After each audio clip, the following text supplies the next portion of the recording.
Germany coach Joachim Loew was constantly touching his nose on the sidelines. What was he sniffing? With the kind of football his side was playing, he smelt danger.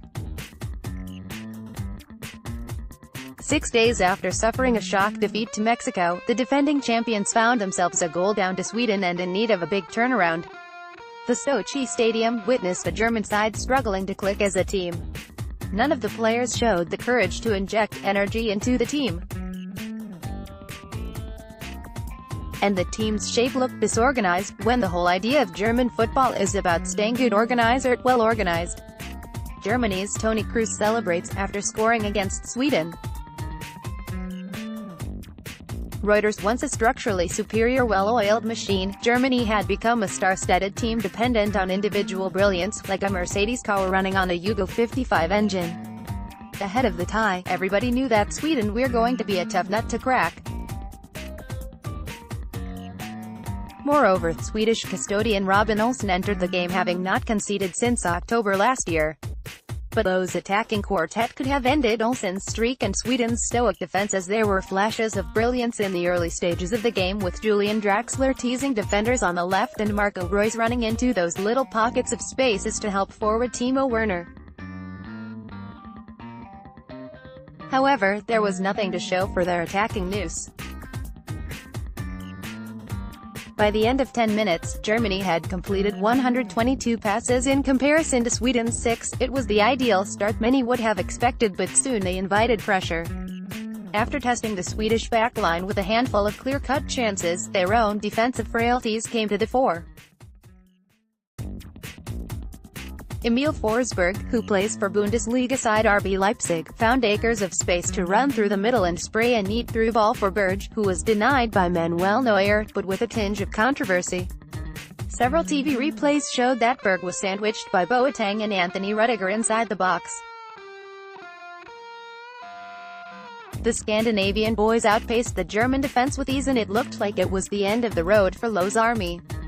However, this wasn't the first occasion where Germany's high defensive backline was stretched. The scene was similar against Mexico when Irving Lozano ran between the two center-backs with ease to register a historic win for the El Tri. By the half-hour mark, it was clear that Germany didn't rectify issues at the back, making life difficult for them as the game progressed. Toni Kroos' stray pass proved costly, and within a few seconds, they were made to pay for the rare error. An unmarked Ola Toivonen chested Victor Claessen's cross in the 32nd minute and lobbed the ball over on rushing Neuer to send the yellow-clad Swedish quadrant of the stadium into a pandemonium. 1-0. A stupid goal to concede. Even Toivonen couldn't believe that he had put Sweden ahead against the Germans. And rightly so. The German defense had allowed Toivonen, who had failed to net in 23 League One matches for Toulouse, to score. They reeked of panic and needed Neuer to rescue them just before halftime. Everything about Germany appeared disjointed. Perhaps this is how Loew's team plays now, but he needed to prove that he was right in dropping Mesut Ozil and Sami Khedira for this particular clash. That was brave, and fortune favored him. An uncharacteristic first half saw German players enter the tunnel with heads drooping. They needed Loew to deal with their low self-esteem. Maybe the 57-year-old manager's tactics were outdated, or maybe, just maybe, this German side does not have the potential to defend their crown. The national Mannschaft was 45 minutes away from an embarrassing exit. That called for a quick team talk. While the players failed to inject energy and spark, it was time for the manager himself to pick up the pieces. Interestingly, the German attacking in the second half was relentless and, unlike the first, the Scandinavians dropped deeper and deeper. In an unadventurous move, Loew introduced 32-year-old Mario Gomez for the second half, with Werner moving to the left wing and Thomas Muller shifting to the second striker's position.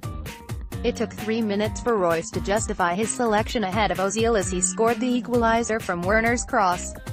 It was all Germany from here on.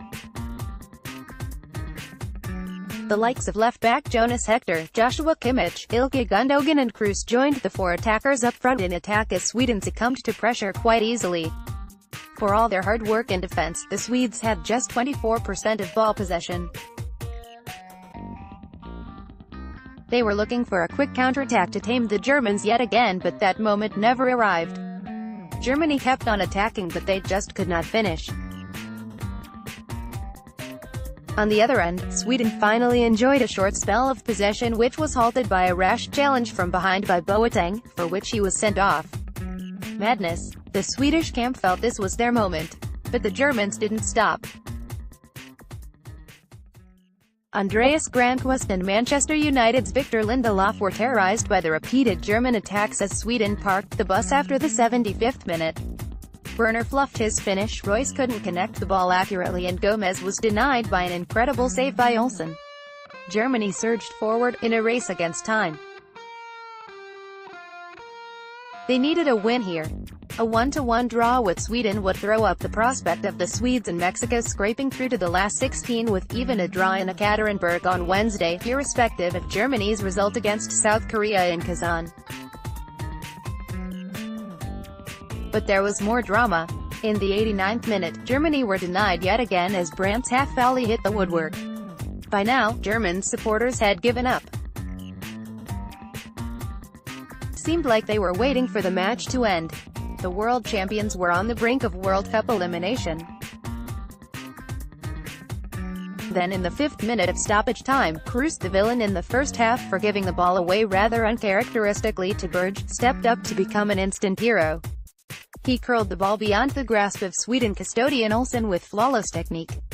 Madness, again. He didn't cave in after the setback but roared back into the game with a match-winning goal which could prove decisive. Happy, of course. Happy. Was a tough game again today for us.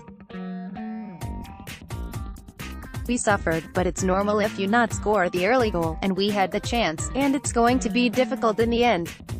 It was, but now, of course, we're happy, said Kroos. But despite their dramatic late victory, Group F is still delicately poised as Germany could still qualify with a draw against South Korea. But should they just as well miss out with a win due to a wide range of results? At halftime, I told them to keep calm, not start panicking or trying long balls into the penalty area. I wanted them to be incisive, but calm. We had 45 minutes to turn it around and that's what I told the team, said Loew after the match. Germany still don't appear to be comfortable defensively and their finishing remains a serious concern. They look disconnected on the field. It is safe to say that their title defense could still be in jeopardy if their uneven form continues. The team had their own problems ahead of the World Cup, showing signs of nervousness against well-organized teams.